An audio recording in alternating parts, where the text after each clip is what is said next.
Ош шаарындагы энелердин көз жаш аттуу мемориалдык комплекси 2010-жылы кыргашалуу Ош окуясында улуттар аралык кагылышууда шейит кеткен мекендештерибиздин элесин арнап тургузулган.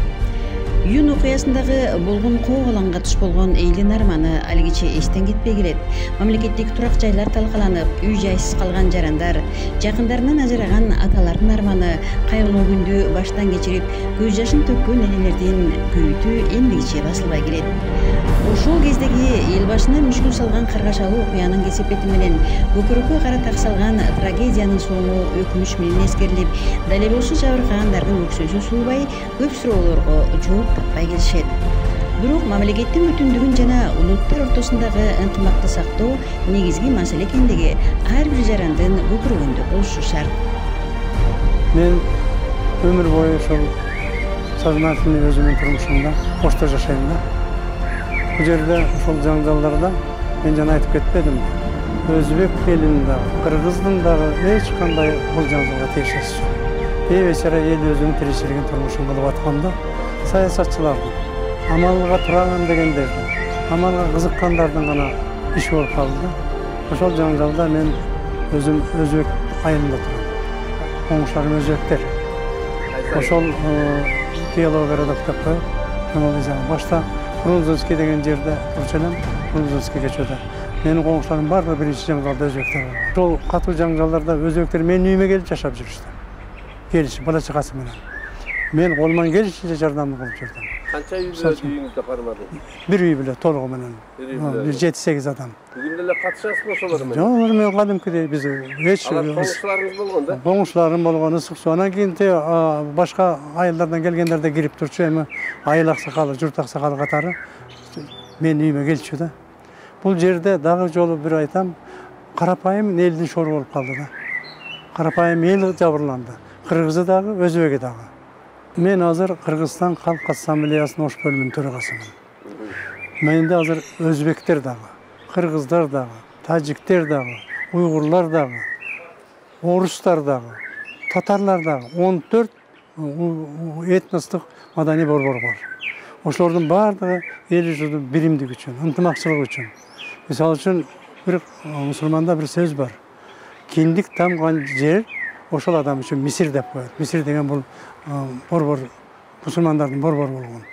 Ушул жерде жашап, ушул жерде туулуп өскөн эл бири-бири менен карым-катнаш болуп, куда сөөк болуп, кылымдар бою жашап келген элдер.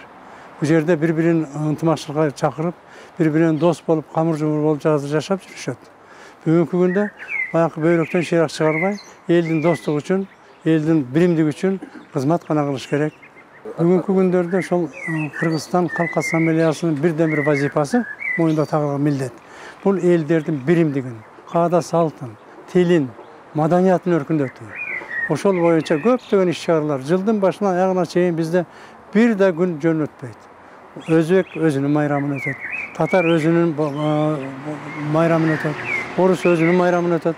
Ошого чогулуп барып баардыгыбыз бирдей кылабыз. Жакшылык жамандыкта кыргызы болобу, өзбеги болобу, орусу болобу, татары болобу, биримдикте болуп туруп ошолорду өткөрүшкө аракет кылабыз. Бүгүнкү күндө Кыргызстан Халк Ассамблеясынын ошо курамына кирген этностук бирикмелер элибиздин ынтымакчылыгы үчүн, достугу үчүн, биримдиги үчүн гана аракет кылышат. Бүтүн иш-чаралар ушуга багышталган. Бүгүнкү күндө биримдик болбосо, ынтымакчылык болбосо, биз башыбыздан өттү ушундай оор турмуштар. Кудай кааласа, каерде бир ынтымакчылык болсо, каерде биримдик болсо, каерде достук болсо, ошол эл өнүгүп, журт өнүгүп, ошо шаар, маале өнүгөт. Менимче биздин биримдигибиз, карым-катнашыбыз күчөй бериш керек. Анын үчүн жакшылык жамандыгыбызга бирге болушубуз керек. Бирибиздин жамандыгыбызды жашырып, жакшылыгыбызды көтөрүшүбүз керек. Өзбек менен кыргыз бир кайыктын эки калагында эл журт. Бири жагы кыйшайса, экинчи жагына ооп кетет. Куштун эки канатында элбиз биз. Биздин ушу биримдигибиз болбосо, бири-бирибизди ассалому алейкум, алейкум ассаламыбыз болбосо, турмушубуз кыйын болот.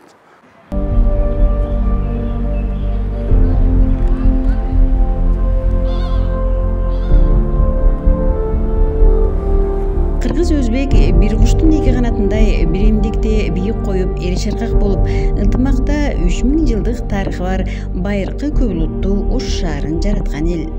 Өткөн күндөрдөн сабак болчу Ош окуясы кимдердин эсинде кандай калды экен деген ойдо энелердин көз жашы аттуу бул комплекс тууралуу жергиликтүү жашоочуларды кепке тарттык. Саламатсызбы эжеке? Сиз билесиз бул эмне эстелик экен? Мал турган эстелик экенин билесизби? Эне бала эстелик качан тургузулган, эмне себептен? Качан эле кайсы случайга. Эстей албайт ам. Сиз билесизби бул эмне деген жер? Такыр маалыматым жок экен. Жашыңыз канчада? 25. Улутуңуз өзбекпи? Бешик. Я. Бешикпи? А эмнеге тургузулган бешик? Энелердин көз жашы деген 2010 жылда. Эсиңерде бар да? Ошондо жоголгон балдардын Элесин арналган. рахмат. Нет. А? Не знаете? Что за памятник? Наверное, память о энергии, которые на войне были, да? В каком войне? 41-45? Да. Да? Вам сколько лет? 16. 16. Поэтому, может, вы не знаете? Бул бешик мында только Кыргызстандын белгилүү инсандары жазылгандарчы. Исхак Разак жазылган. Көп эле инсандар бар да. Ошолорго тургузулган эстеликпи? Аларга тургузулган эстелик эмес, ошолордун аттары жазылган эстелик. Бешик. Барып окуп көрбөйлүбү, жүрүңүз чыгар.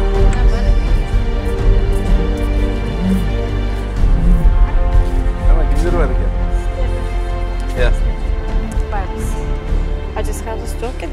Энелердин төгүлгөн көз жашы, сыздаган ыйы, аталардын арманы, шейит болгон мекендештерибиздин элеси баарыбыздын жүрөгүбүздө сакталыш керек.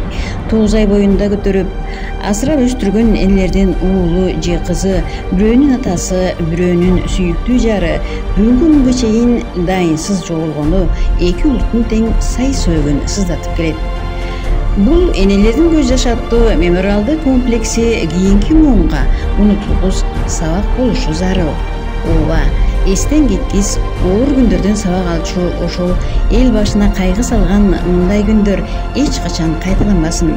Өлкөбүздө адилеттүүлүктүн туусу желбиреп, эл ичинде ынтымак орноп, бакубат жашоо боло берсин деген тилектебиз.